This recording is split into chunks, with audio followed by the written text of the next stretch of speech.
Olá, turma, tudo bem? Bora lá para mais um dia, né? Na nossa leitura. Hoje já sábado. Graças a Deus, mais uma semana, né?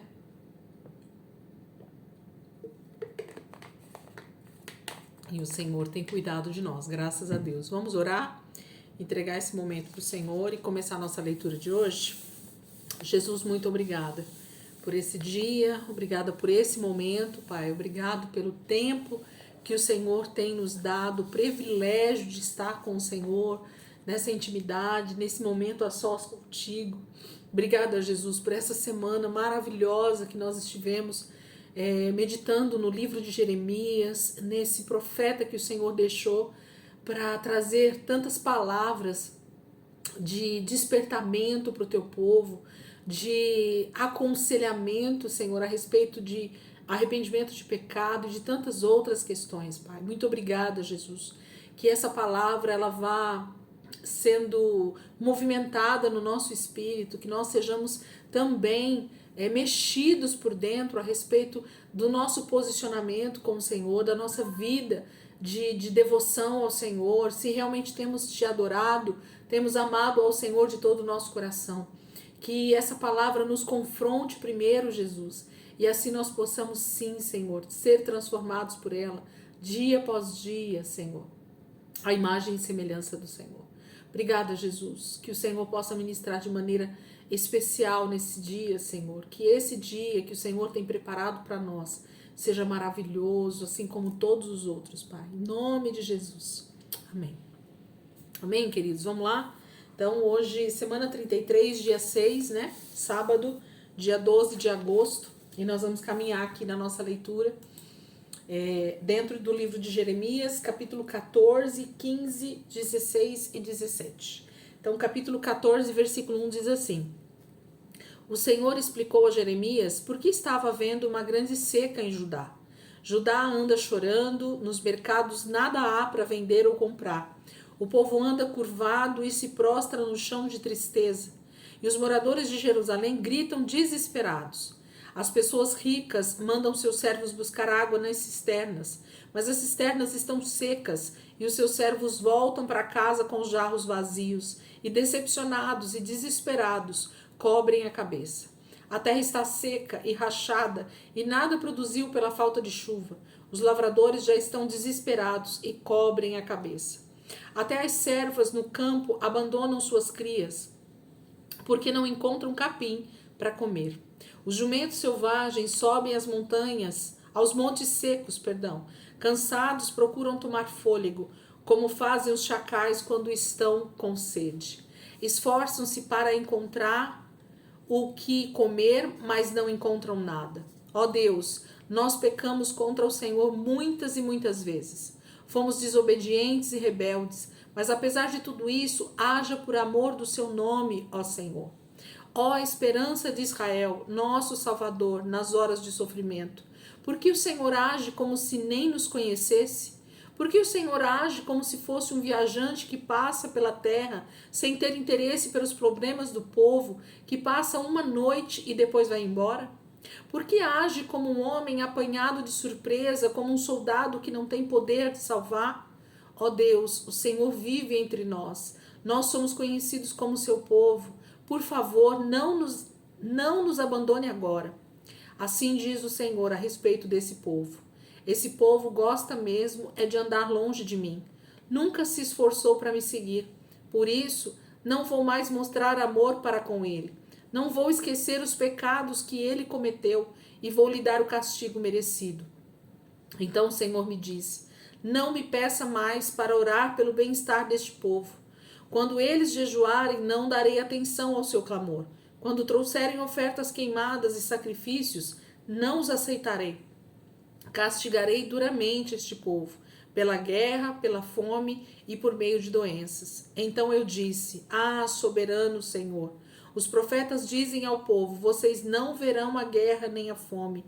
Eu lhes darei completa paz neste lugar. Então o Senhor me disse: Esses profetas estão anunciando mentiras em meu nome, porque eu nunca enviei nenhum deles, nem entreguei qualquer mensagem a eles, nem falei com eles. As visões que eles anunciam são falsas, são pura ilusão. Suas profecias são adivinhações inventadas por suas mentes. Por isso, assim diz o Senhor, vou castigar esses profetas mentirosos que andam espalhando falsas promessas de paz em meu nome, sem terem sido enviados por mim. Eles dizem que não vai haver guerra, nem fome nesta terra, mas eles mesmos vão morrer de fome e na guerra. E aqueles que gostam tanto de ouvir essas falsas profecias serão jogados pelas ruas de Jerusalém, por causa da fome e da guerra. E não vai sobrar ninguém para enterrar os mortos, nem para enterrar as suas esposas, os seus filhos e as suas filhas. Eles sofrerão a consequência justa dos seus pecados. Por isso, Jeremias, diga ao povo o seguinte: meus olhos não param de chorar dia e noite, pois a minha filha virgem, o meu povo, foi mortalmente ferida, atravessada por uma espada. Quando eu saio ao campo, vejo espalhados no chão os corpos dos que morreram na batalha. Quando entro nas cidades, vejo o povo morrendo de fome e doença. Até os profetas e sacerdotes andam perdidos pela terra, sem nada compreender. Ó Deus, será que o Senhor rejeitou Judá para sempre? O Senhor desprezou Sião? Por que mesmo depois de tanto castigo não podemos ter paz? Não podemos ser curados das nossas feridas? A paz não veio, não fomos curados, e há somente terror. Senhor, reconhecemos os nossos pecados e reconhecemos as maldades de nossos pais. É verdade, nós pecamos contra o Senhor. Por favor, não nos rejeite. Não deixe que seja humilhada a cidade de Jerusalém, o lugar do seu trono glorioso. Lembre-se da aliança que fez conosco.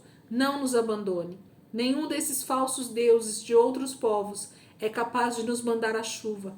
Podem os céus por si mesmos produzir chuva? Somente o Senhor nosso Deus pode fazer isso. É por isso que a nossa esperança está no Senhor, porque o Senhor é aquele que faz todas estas coisas. Capítulo 14 já começa bem duro, né? Começa com o Senhor realmente trazendo acusação sobre o seu povo. E Jeremias, então, pergunta, né? Se o Senhor não vai olhar por eles, se o Senhor não vai fazer nada por esse povo, pelo que está acontecendo, porque a fome, a escassez, né, a destruição está sobre Judá e Jerusalém. Eles não veem saída, não há plantação, não há comida, né? Eles começam a passar realmente por necessidades. E aqui, gente, não esqueçam, é só as profecias ainda. Não é o que está realmente acontecendo nesse momento ainda. Isso são as palavras que Deus está trazendo através do profeta, que vai acontecer não muito tempo depois. Então, ainda não é o tempo em que está acontecendo isso, mas é o que vai acontecer. E o Senhor diz que Ele está chorando. Há uma tristeza no coração de Deus, há um sentimento no coração de Deus a respeito desse povo que não obedeceu, não se voltou para Ele, porque Ele tem, né, poder para livrar tantos quanto Ele quisesse, se eles se arrependessem dos seus pecados. Capítulo 15. Mas o Senhor deu a seguinte resposta à minha oração: mesmo que Moisés e Samuel viessem à minha presença e me pedissem para perdoar esse povo, meu coração não mudaria de ideia. Expulse-os da minha presença, fora com eles. E se eles perguntarem, para onde iremos? Diga que esta é a resposta do Senhor. Quem foi destinado à morte, para a morte. Quem foi destinado a morrer na guerra, morrerá na guerra. Quem deve morrer de fome, vai morrer de fome. Quem foi destinado para o cativeiro, será levado para o cativeiro. Eu vou puni-los com 4 destruidores, diz o Senhor. A espada para matar, os cachorros para arrastar os corpos mortos, as aves do céu e os animais ferozes do campo para devorar o que sobrar. Por causa de todos os pecados e maldades que Manassés, filho de Ezequias, fez e ensinou em Jerusalém, esse terrível castigo virá sobre o povo. Quem vai ter compaixão de você, ó Jerusalém? Quem vai chorar pelo que aconteceu a você? Quem ao menos vai perguntar como você está? Você me abandonou, diz o Senhor. Você virou as costas para mim. Por isso vou descer a minha mão sobre você e a destruirei. Já me cansei de sempre mostrar compaixão. Vou espalhá-los ao vento como palha nas cidades desta terra. Deixei muitas mães sem filhos. destruiu o meu povo, pois não quiseram deixar os seus maus caminhos. Haverá tantas viúvas que será impossível contar. Será mais numerosos do que a areia do mar. Ao meio-dia eu matarei os jovens e farei as mães chorarem de tristeza. Mandarei repentina angústia e pavor sobre todos eles. A mãe que teve 7 filhos desmaia ao saber que eles morreram. O sol de sua vida se esconde em pleno dia. Ela perde a noção das coisas e se afunda no desespero e na vergonha. Eu mesmo levarei os sobreviventes para a morte diante dos seus inimigos, declara o Senhor. Então Jeremias desabafa: ai de mim, minha mãe, eu acabei como um homem odiado em toda a terra. Nunca fiquei devendo a ninguém, nunca emprestei, e mesmo assim, quando passo na rua, todos me amaldiçoam e fazem ameaças. E o Senhor disse: certamente o fortaleci para o bem. No tempo da calamidade, no tempo da angústia, eu intervim por você, por causa do inimigo. Haverá alguém capaz de quebrar barras de ferro ou de bronze que vem do norte? Ou quem vem, ou de bronze que vem do norte? Diga a esse povo: entregarei os seus inimigos as riquezas. Diga a esse povo: entregarei a seus inimigos as riquezas e tesouros que ajuntaram como despojo, por causa de todos os pecados que praticaram em toda a sua terra. Os inimigos de Judá vão levar o povo como escravo para uma terra que ele não conhece, porque a minha ira está ardendo como fogo e arderá contra vocês. Meu Deus, o Senhor sabe porque eu estou sendo perseguido. Proteja-me e castiga os meus inimigos. Pelo seu amor, não deixe que eles me matem.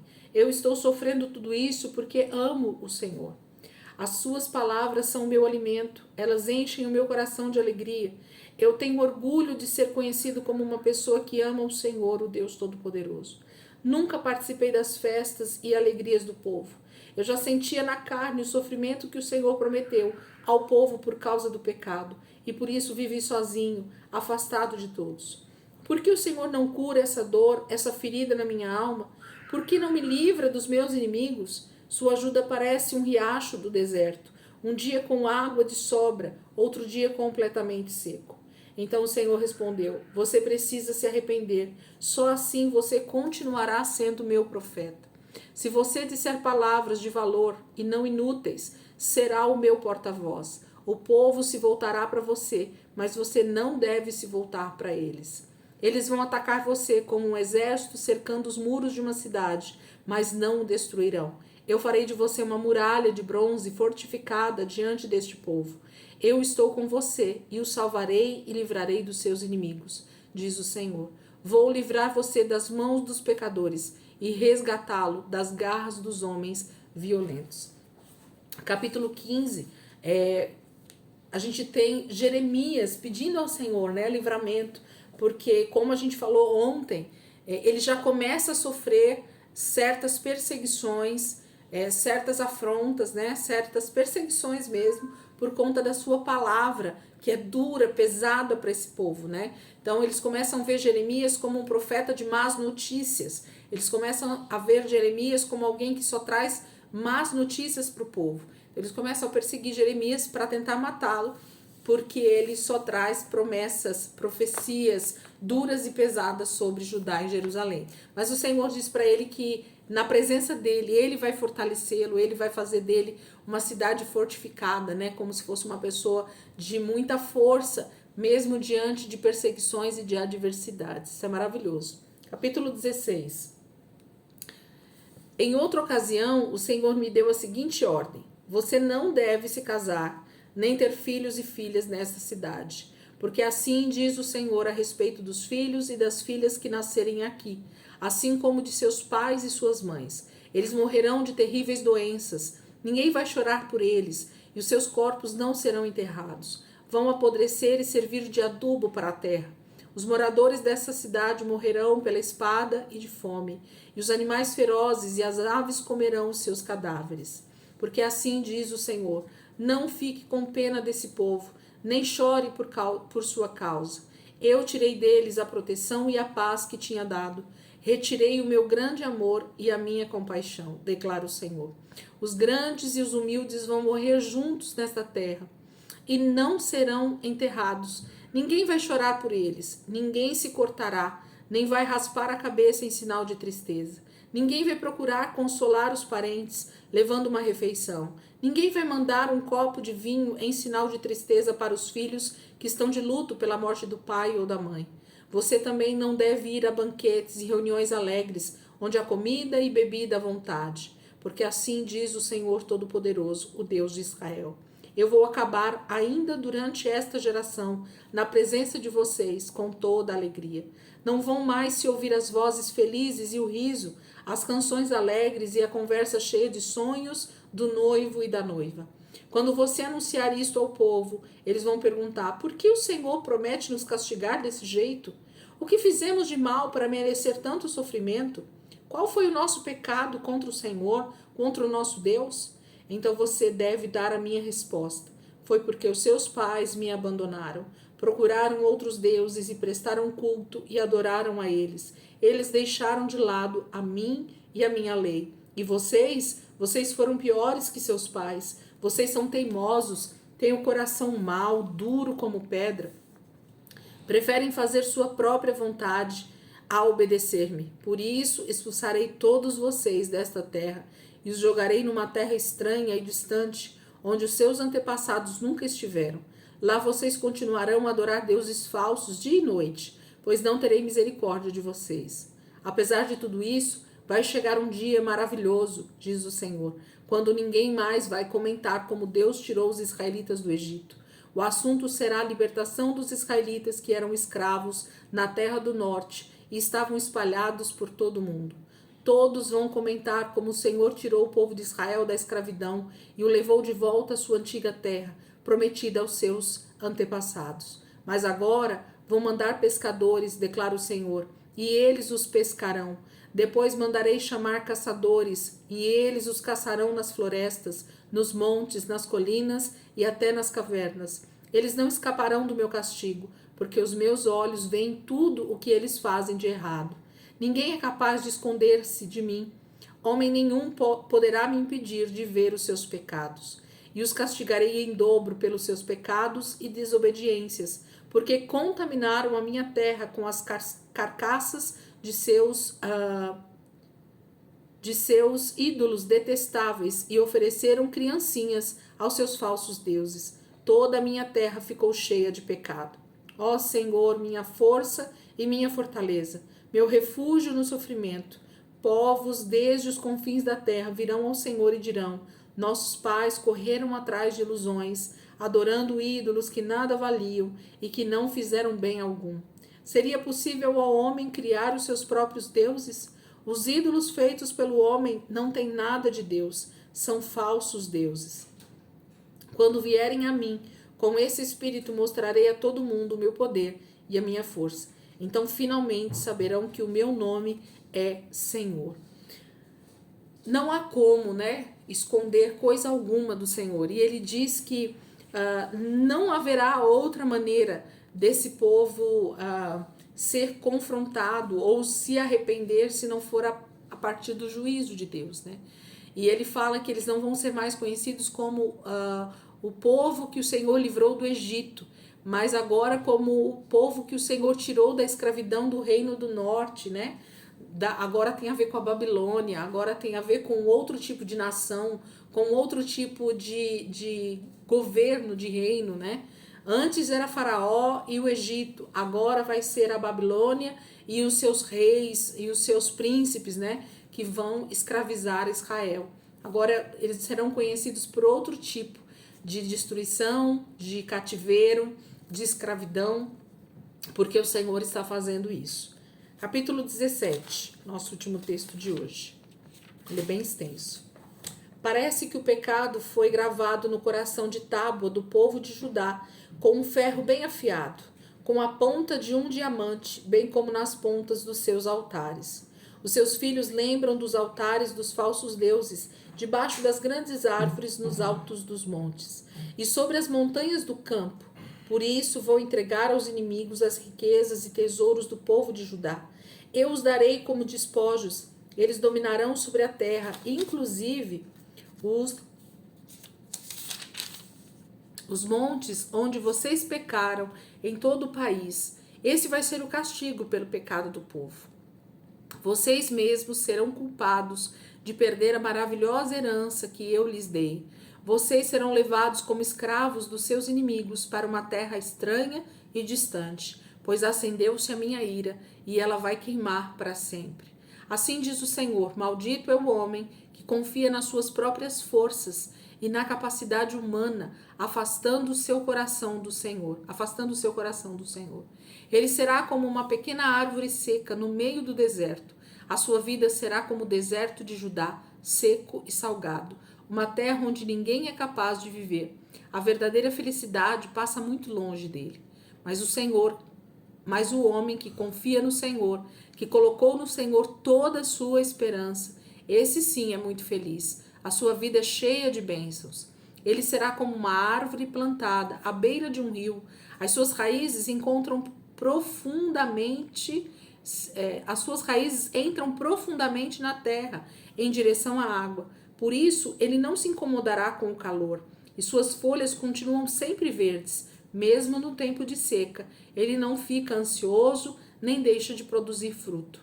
O coração é mais mentiroso e traiçoeiro que qualquer outra coisa. O coração do homem é terrivelmente cheio de maldade. Não há ninguém capaz de saber até que ponto é mau e pecador o coração humano. Somente o Senhor sabe. Ele examina cuidadosamente o coração e os pensamentos do homem, para dar a cada um a justa recompensa, de acordo com a sua conduta e de acordo com as suas obras.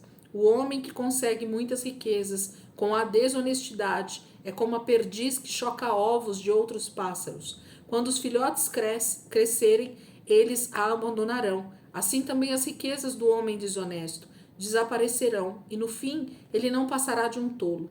Um trono glorioso, exaltado desde o princípio, é o lugar do nosso templo. Ó Senhor, esperança de Israel, quem o abandona acabará na maior desgraça. Quem se afasta do Senhor será levado embora, como palavras escritas no pó. Tudo isso porque abandonaram o Senhor, a fonte das águas vivas. Ó Deus, só o Senhor pode me curar, somente o Senhor pode me salvar. Por isso, eu louvo apenas o Senhor. O povo zomba de mim e pergunta: como é, Jeremias? Onde estão as ameaças que você anda fazendo em nome do Senhor? Quando elas vão ser cumpridas? Senhor, eu não desobedeci às suas ordens e me tornei profeta, mas não estou torcendo para o meu povo ser castigado com tanto sofrimento. Tudo o que anunciei ao povo é do seu conhecimento. Senhor, não seja para mim motivo de pavor. O Senhor é minha única esperança no dia da desgraça. Castiga essa gente que deseja me matar. Faça cair sobre eles a vergonha e a desgraça que desejam para mim. Apresse sobre eles o dia da desgraça. Dê a todos eles um castigo dobrado. Então o Senhor me respondeu: vá e fique junto à porta do povo, ao portão por onde os reis entram e saem da cidade. Depois faça o mesmo junto de cada portão de Jerusalém e anuncie ao povo: ouçam a palavra do Senhor, reis de Judá e todo o povo de Judá, habitantes de Jerusalém, vocês que passam por estas portas. Assim diz o Senhor: se vocês amam suas próprias vidas, não façam comércio no dia de sábado, não levem cargas nem passem pelas portas de Jerusalém no dia de sábado. Não façam trabalho algum, não levem carga alguma para fora de casa, mas se separem para o Senhor o dia de sábado, como dia santo, como ordenei aos seus pais. Mas eles não me deram ouvidos, foram teimosos e desobedientes, não quiseram ser ensinados por mim. Mas, se vocês me obedecerem, diz o Senhor, e deixarem de trabalhar no dia de descanso, não fizerem passar carga alguma pelas portas dessa cidade no sábado, mas separarem o dia de sábado como dia consagrado, então esta nação continuará existindo. Sempre haverá reis da família de Davi, assentados no trono de Judá. Os reis e os príncipes marcharão pelas ruas e passarão pelos portões de Jerusalém, em belos cavalos e carruagens. Jerusalém será habitada para sempre. Virá gente de todas as partes de Judá, da cidade de Benjamim, das vilas próximas a Jerusalém e da Cefelá, das montanhas do Neguebe, para apresentar ofertas queimadas de animais e cereais. Eles trarão incenso e farão ofertas de gratidão para louvar o Senhor no seu templo. Mas se vocês não me obedecerem e continuarem a fazer comércio e trazer mercadorias pelos portões, deixando de guardar o sábado como dia consagrado, vou pôr fogo nos portões de Jerusalém, onde vocês negociam. Esse fogo vai se espalhar pelos palácios e ninguém será capaz de apagar o incêndio. Capítulo 17, o Senhor começa falando sobre o próprio, na verdade, Jeremias, né? Questionando a respeito do povo estar perseguindo, está vindo sobre ele. Ele não deseja ver essa destruição, mas ao mesmo tempo ele diz: Senhor, castiga esses que estão querendo a minha morte. Eles estão desejando tudo isso para mim, e que o Senhor então retribua eles em dobro a maldade que eles desejam para mim. E aí depois o Senhor mesmo vem com a palavra profética dizendo que eles têm profanado o sábado, né? O dia consagrado ao Senhor. Eles pouco se importam com as ordenanças, com as leis deixadas pelo Senhor através de Moisés. Eles pouco se importam com o dia que o Senhor separou para eles de descanso, de refrigério, de que eles se voltassem somente para o Senhor. Eles acham que qualquer dia é dia de fazer comércio, é dia de ganhar dinheiro, é dia de estar, né, carregando cargas, como ele está falando aqui, que é essa questão do trabalho, que é essa questão de fazer os seus afazeres. E isso reflete muito na maneira como Israel, como o povo, né, de Judá e Jerusalém, via realmente os mandamentos. Eles desprezavam, eles rejeitavam, né, os mandamentos do Senhor, e por isso o Senhor vem falando a respeito de tudo isso, de como ele vai realmente cumprir cada uma das profecias que ele tem dado através de Jeremias, através dos outros profetas, aquilo que ele já começou a cumprir e aquilo que ele ainda vai cumprir nos dias que se seguem aí. Que Jeremias não precisa se preocupar, né? Quem vai fazer é o próprio Senhor. Ele é quem vai cumprir a sua palavra por conta do pecado desse povo. Amém, queridos? Como eu venho dizendo para vocês, fiquem firmes aí na leitura. Jeremias não é um livro muito fácil, mas ao mesmo tempo tão poderoso, né? Tão profundo nas suas palavras, em dizer realmente o que está acontecendo ali em Judá e Jerusalém, a respeito de todo o pecado do povo, e como o Senhor está enviando Jeremias para alertá-los. Então eu gosto bastante desse livro, é bem difícil de ler, né? Bem forte, mas ao mesmo tempo muito amor de Deus sendo derramado sobre o seu povo e que continua acontecendo sobre a minha vida e sobre a tua vida todo dia. Amém? Deus abençoe, ótimo sábado aí para todos vocês, e amanhã, se Deus quiser, a gente está aqui de volta para continuar a nossa leitura. Amanhã nós finalizamos essa semana, domingo, com Jeremias. A gente vai do 18 ao 22 amanhã e começamos segunda-feira, mais uma semana dentro ainda do livro de Jeremias. Permaneçam fiéis até o fim, porque nós temos muita coisa boa ainda durante esse ano. Amém, queridos? Deus abençoe.